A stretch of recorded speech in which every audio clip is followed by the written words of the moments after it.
बंधुगण मो शर्मिष्ठा मुझे आपण को गीता पाठर नियम एवं गीता पाठर उपकारिता विषय रे आज आपण को किछि जणेबी।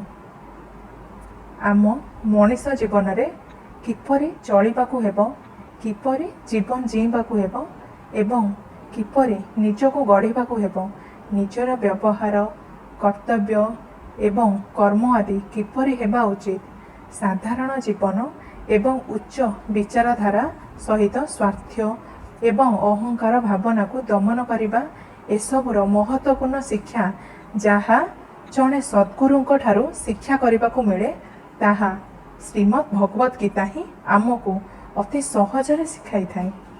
तेबे एही गुरु रूपी गीता ज्ञान को प्राप्त करने को हेले केते गुड़िए कथा प्रति ध्यान देबाकू हेबो।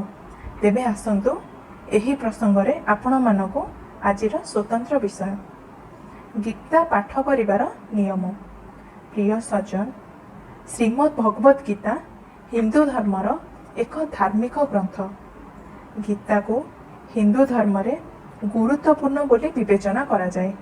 महाभारतर भीष्म पर्वरु गीतार उत्पत्ति। गीतारे मोट 18टी अध्याय एवं 700टी श्लोक रही। गीता को नियमित पाठ कले ही एहार सुफल मिलता है एवं पुण्य प्राप्ति होता है। जो माने दैनिक गीता पाठ करती एवं एथिरे दिया जाइथिबा उपदेश गुड़ी को जीवन रे लगाती से माने अति सहजरे निज जीवनर प्रतिटी असुविधा को समाधान करि पारंती। भगवान श्रीकृष्ण सर्वदा सेमानक पाखे पाखे रही थांती।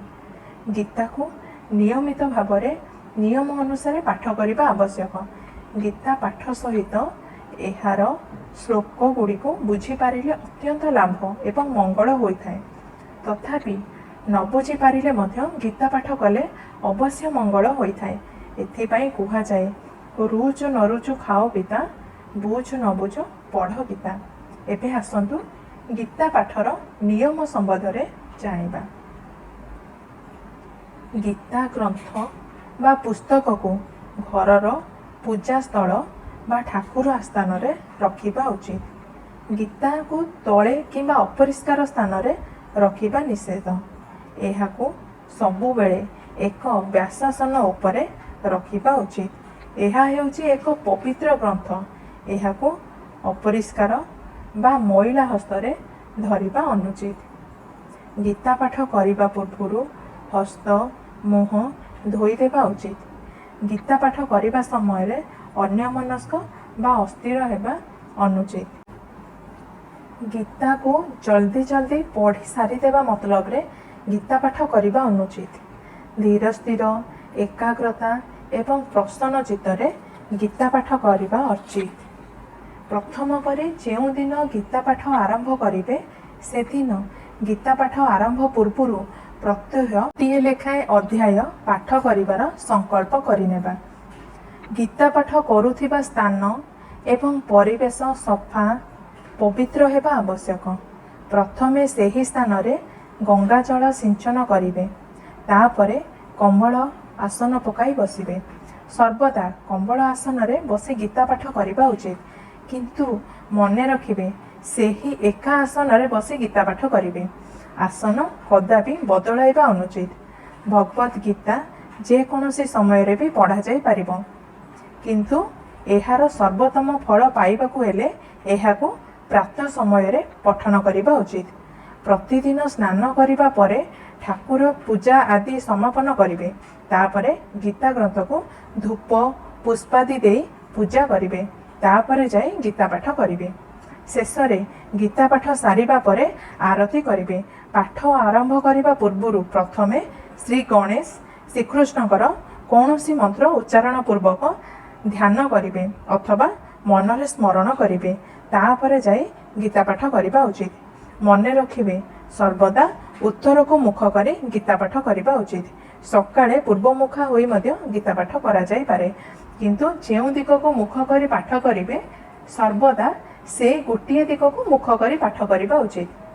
गीता पाठ समय प्रत्येक अध्याय आरंभ शेष में भगवान श्रीकृष्ण एवं भगवत गीतार चरण कमल स्पर्श करने अथवा गीता पाठ करने पूर्व गीता ग्रंथ को मुंडरे लगाई प्रणाम करेंगे एवं पाठ शेष में मुंडरे लगाइबे। प्रतिदिन एक निर्दिष्ट समय रे गीता पाठ करने आवश्यक। जेउठारे बसी गीता पाठ करूछंती सेही स्थान रे प्रतिदिन बसी गीता पाठ करंतु। गीतार जेउ अध्याय पाठ करूछंती सेही पाठर आरंभरू शेष पर्यंत पाठ करंती। तापरे सेही स्थानरू उठंतु।